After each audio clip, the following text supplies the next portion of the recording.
శ్రీమన్నారాయణ. ఈ పితృపక్షాలలో మహాలయ అమావాస్య రోజునాడు ఏమి చేయాలని చాలామంది అడుగుతున్నారు.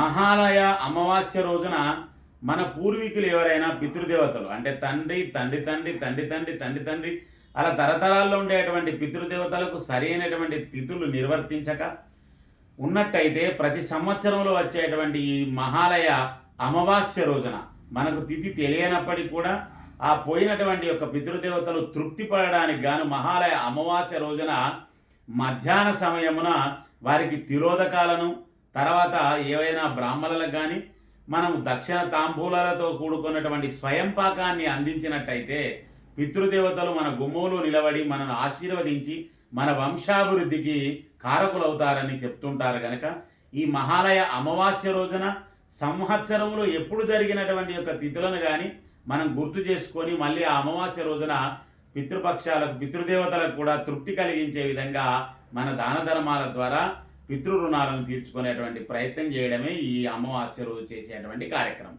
జై శ్రీమన్నారాయణ.